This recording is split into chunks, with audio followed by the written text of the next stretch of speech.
अगर आपका जन्मदिन 3 सितंबर को आता है, तो आप अपने बर्थडे को शेयर करते हो चार्ली शीन, फर्डिनेंड पोर्श, इसके साथ ही अर्जुन बाजवा, शक्ति कपूर के साथ भी। Manoj Joshi is also one of the actors जिनके साथ आप अपनी ये जन्मदिन शेयर करते हो। And yes, there is also Vivek Oberoi. जो भी लोग 3 अगस्त को जन्मे हुए होते हैं, they are always very smart and clever. यानी कि उन्हें हर सिचुएशन को भांपना बहुत अच्छे तरीके से आता है कि मुझे इस सिचुएशन में क्या करना चाहिए, मुझे कैसे बिहेव करना चाहिए, मुझे कैसे एक्ट करना चाहिए, या यहाँ पर क्या करूँ कि मेरे लिए चीज़ें बेस्ट हो। तो very smart people, very clever people अपने जो पर्सनालिटी है दुनिया के सामने, वो हमेशा बहुत चिल्ड आउट, बहुत क्यूट, बहुत मस्त, इस तरह की मस्त मौला सी पर्सनालिटी दुनिया के सामने प्रेजेंट करते हैं। लेकिन जब तक चीज़ें गलत होना शुरू नहीं होती, तब तक इनकी असली पर्सनालिटी, जो कि बहुत जुझारू है, बहुत टेनेशियस है, बहुत स्ट्रॉन्ग है, वो बाहर निकल कर नहीं आती।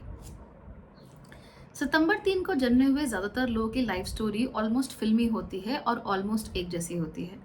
तो होता क्या है कि शुरुआत में ये लोग ब्राइट होते हैं, क्लेवर होते हैं, खूबसूरत होते हैं और इनकी ज़िंदगी अच्छी चल रही होती है।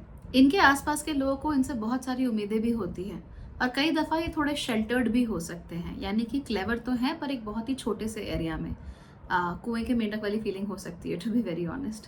ओके, टैलेंटेड बहुत होते हैं, लोगों की एक्सपेक्टेशन बहुत होती है और उनका नेचर हमेशा केयर फ्री होता है। वो ज़्यादा ध्यान नहीं देते, they are like okay, I know I am the chosen one, I know I am good. वो इसको एंजॉय करते हैं, कोई तकलीफ नहीं होती है।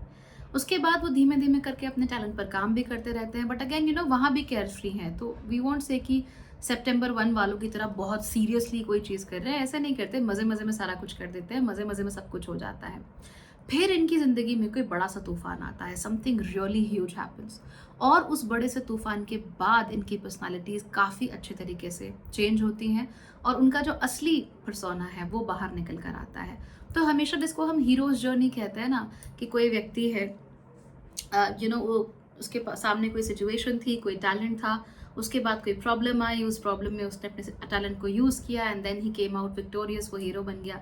तो एडवेंचर होती है इनकी अपनी लाइफ खुद की, और उसमें बहुत सारे उतार चढ़ाव होते हैं और उनको ज़िंदगी में बहुत चैलेंजेस फेस करने पड़ते हैं। तो सामान्य लोगों से कहीं ज़्यादा चैलेंजेस सेप्टेम्बर 3 वालों की ज़िंदगी में आते हैं। लेकिन जब आप इनको बचपन में देखोगे तो आपको देखकर बिल्कुल अंदाज़ा नहीं होगा, because they usually come from very cool, very chilled out families, और खुद भी इनका नेचर बहुत केयर फ्री और बहुत चिल्ड आउट ही होता है। आप विवेक ओबरॉय का एग्जाम्पल ले सकते हैं। तब विवेक ओबरॉय ने साथिया में अपना डेब्यू किया था, he was the next big thing, he was the hottest thing in Bollywood. तब लोगों को लगता था कि जो खान से उनके दिन अब लग गए हैं, it is just Vivek Oberoi, नए जमाने का हीरो है। Vivek obviously was very fresh, right, वो दूसरे के साथ मैच नहीं करता था, उनकी वाइब बिल्कुल अलग थी and everything was very cool and very chilled out about him. तो लोगों को बहुत पसंद भी थे Vivek Oberoi, everybody was a fan and everybody liked him as well. लेकिन फिर हुआ क्या, लाइफ में कुछ सिचुएशंस ऐसी हो गई जिसकी वजह से उनका जो करियर था वो बिल्कुल नोज डाइव कर गया, और वो सिचुएशन को ख़राब करने में कुछ ना कुछ उनका अपना हाथ भी, आई एम श्योर, रहा ही होगा। A poor choice of films और poor choice of people in general. तो उसके बाद उन्हें ज़िंदगी में बहुत बड़ा धक्का लगा, और धक्का लगने के बाद ये जो हमारा हीरो है, इसकी स्टोरी फिलहाल इनकम्प्लीट है, अधूरी है, इजंट इट? क्योंकि यूजुअली क्या होता है कि धक्का लगता है, तकलीफ होती है, और उसके बाद हीरो अपने आप को चेंज करता है और कुछ और बन जाता है, कुछ स्ट्रॉन्ग, बहुत यूनिक बन जाता है। तो इस हीरो की स्टोरी अधूरी है।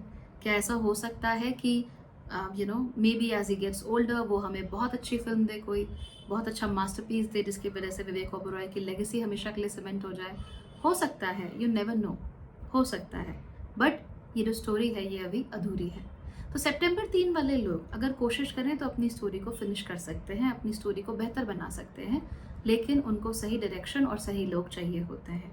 ये मैंने कहा ना, क्लेवर तो होते हैं लेकिन शेल्टर्ड होते हैं, ज़्यादा स्ट्रीट स्मार्टनेस इनके अंदर नहीं होती। और क्योंकि ज़्यादा स्ट्रीट स्मार्टनेस नहीं होती, इसलिए शुरू शुरू में या कई बारी ये अपने आसपास के जो कंसल्टेंट्स रखते हैं, जिनसे बात करते हैं या जिनकी सलाह मानते हैं, वो लोग उन्हें अक्सर गच्चा दे जाते हैं, धोखा दे जाते हैं। स्पेशली अगर आपकी कुंडली में जुपिटर रेट्रोग्रेड है, इन दैट केस आप नोट करोगे कि जो आपके एडवाइजर्स हैं वो बिल्कुल अच्छे नहीं हैं, वो आपको सही बात बताते ही नहीं हैं, या पूरी बात आप तक पहुँचने नहीं देते, या वो खुद ही क्वालिफाइड नहीं होते आपको एडवाइस देने के लिए, और आप ऐसे लोगों की अधकचरी बातों पर ध्यान देते हो और उसके बाद फिर अपना नुकसान करा बैठते हो। तो हीरो हीरो तभी बनता है जब वो हीरे की तरह तराशा जाता है। तो इसीलिए आपको हमेशा अपनी ज़िंदगी में इस बात का ध्यान रखना है कि हीरा जो है वो तराशने के लिए सही जौहरी के पास जाए, जो उसकी वैल्यू को समझ सके, उसकी कीमत को समझ सके, और जब सही जौहरी के पास जाए उसके बाद सही खरीदार के पास भी जाए, यानी सही लोगों के पास भी जाए जो कि जानते हैं, समझते हैं कि उसकी वैल्यू क्या है। देखिए, जो आम इंसान है उसके लिए शायद एक हीरे और क्यूबिक जरकोनिया में डिफरेंस करना बहुत मुश्किल होगा। इनफैक्ट उस व्यक्ति के लिए वो जो जरकन है वो कुछ ज़्यादा ही चमकेगा और हो सकता है उसकी नज़र वहाँ ज़्यादा पड़े, राइट। तो वो शायद वो हीरे की कीमत समझ नहीं सकता, लेकिन हीरे की कीमत तो वही समझेगा जिसकी हीरे के लिए नज़र होगी। तो इसीलिए जौहरी भी सही चाहिए, यानी एडवाइज़र भी सही चाहिए जो आपको तराश सके। खुद नहीं कर पाओगे, you need somebody else for that. तो वो आपको जौहरी अच्छा चाहिए, और फिर जो खरीदार है, जो लोग आपकी ज़िंदगी में हैं, जो मोल देने वाले हैं, वो भी सही होने चाहिए। अदरवाइज़ फिर ज़िंदगी में बड़ी प्रॉब्लम हो जाती है। Just always stay stuck with people जो आपका भला नहीं चाहते या आपका भला होने नहीं देंगे, या आपको ना रिस्क लेने देंगे और ना ही अपनी पर्सनालिटी को चेंज करने देंगे। अब चैलेंज सबकी ज़िंदगी में आता है सितंबर 3 वालों के, और सबसे बड़ा ही आता है, दूसरों से बहुत बड़ा चैलेंज आता है। And that is where the issues lie. अगर आप लोगों ने खुद को बदला और आपकी जो हार्ड, टेनेशियस, स्ट्रॉन्ग साइड है उसको बाहर लेकर आए, तब तो फिर आपकी हीरोज जर्नी कंप्लीट हो जाएगी। लेकिन अगर आप ऐसे ही रहे, आपने ध्यान नहीं दिया, तो फिर दिक्कत तो हो जाएगी ना। फर्डिनेंड पोर्श का एग्जाम्पल लेते हैं, एक ऐसा हीरो जिसकी जर्नी कंप्लीट हुई थी। Ferdinand Porsche Austro Hungarian Empire में जन्मे थे, जहाँ पर उनको शुरू से ही इलेक्ट्रॉनिक चीज़ों के साथ बहुत इंटरेस्ट था। पॉलिटेक्निक कॉलेज में गए थे, खूब अच्छी से पढ़ाई भी की। हाँ, उस तरह की फॉर्मल एजुकेशन ज़रूर उनको नहीं मिली, लेकिन उसके बावजूद भी उनका जो इंटरेस्ट था कार्स को लेकर, ऑटोमोटिव को लेकर, मोटर्स को लेकर, वो हमेशा से बहुत ही अच्छा इंटरेस्ट था, and it was able to create great things. उसके बाद इन्होंने वर्ल्ड वॉर भी देखी, ग्रेट डिप्रेशन भी देखा, जिंदगी में बहुत बड़े बड़े तूफान इन लोगों के आए। लेकिन फर्डिनेंड पोर्श ने बाद में जाकर मर्सिडीज के साथ भी काम किया। मर्सिडीज में जब ये काम कर रहे थे, उस समय पर ये चाहते थे कि व्हीकल्स को लाइटर और स्मार्टर बनाया जाए।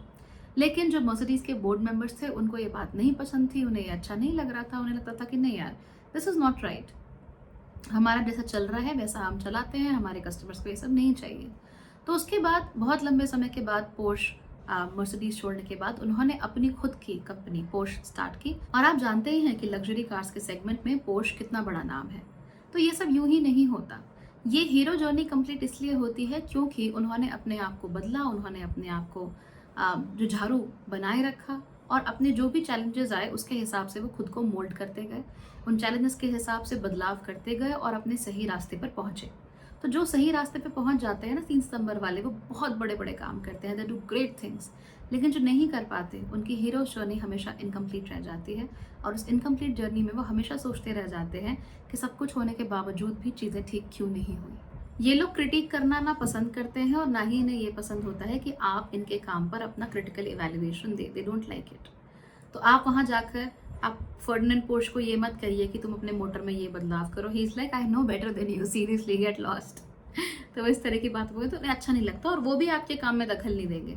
तो अगर आप बेकर हो तो पोर्श आकर आपको ये नहीं बोलेंगे कि भैया तू बेकरी ठीक से नहीं चला रहा है, ऐसा कर वैसा कर। दे लाइक ठीक है, तुम्हारा काम तुम करो, मेरा काम मैं करता हूँ। तो बहुत ही प्रैक्टिकल तरह के लोग हमेशा से ही आपको 3 सितंबर में देखने को मिल जाएंगे।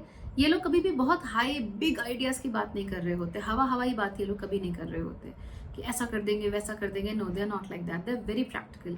जो चीज़ हो सकती है, जो चीज़ की जा सकती है, वो करेंगे। तो आपने बस एक बड़ा आइडिया सोच लिया, डिटेल्स के बारे में नहीं सोचा, ऐसा 3 सितंबर वाले बिल्कुल नहीं करते हैं।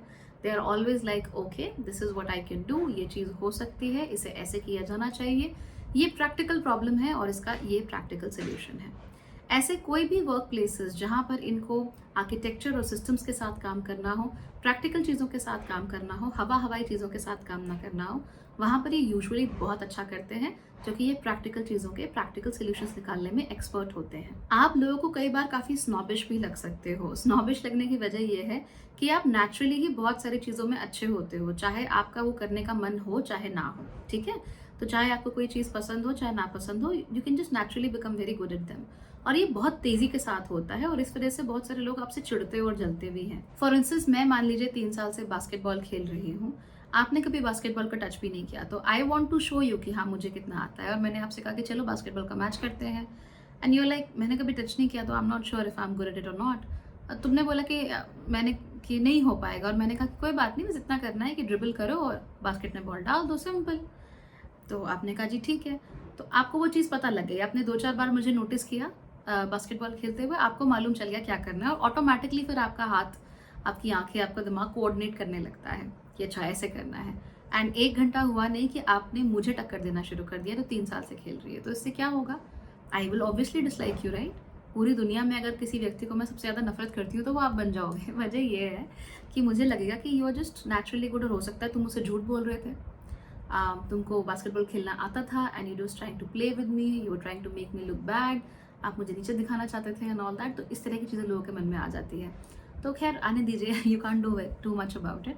सिंपैथेटिक रहोगे तो अच्छा रहेगा, है ना? प्यार के मामले में अक्सर इन लोगों को जेन्युइनली बहुत तकलीफ हो जाती है। वजह ये है कि अपनी ज़िंदगी में चाहे कितने भी प्रैक्टिकल हों, प्यार के मामले में ये बिल्कुल प्रैक्टिकल नहीं होते। वहाँ पर इनको फेरी टेल चाहिए। ज़िंदगी जितनी ड्रामेटिक होती है ना उन लोगों की, उनको प्यार भी उतना ही ड्रामेटिक, उतना ड्रामे वाला चाहिए, उतना थिएटर चाहिए। तो यूजुअली गेस कर पाना कि ये प्यार में चाहते क्या है, ये बहुत डिफिकल्ट है, क्योंकि ये भी उसे एक्नॉलेज नहीं करते। बट जनरली अगर कोई लड़की होती है तो वो ढूंढ रही होती है नाइट इन शाइनिंग आर्मर, और अगर कोई लड़का होता है 3 सितंबर का, he is always looking for a damsel in distress. तो उसको ये चीज़ें बहुत अच्छी लगती हैं यूजुअली।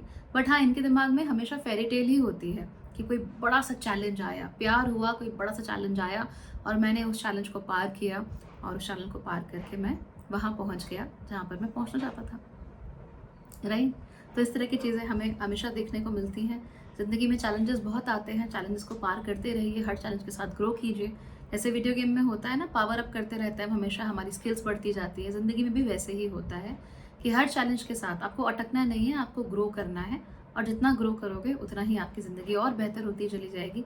एंड ट्रस्ट मी, आपके पास ज़रूर ऐसी कहानियाँ होंगी जिसको आप अपने बच्चों को, अपने नाती पोतों को, पर पोतों को बता सकते हो दैट हाँ, तुम्हारे दादा ने या तुम्हारे नाना ने ऐसा किया था, या तुम्हारी दादी या नानी ने ऐसा किया था। So that is going to be fantastic.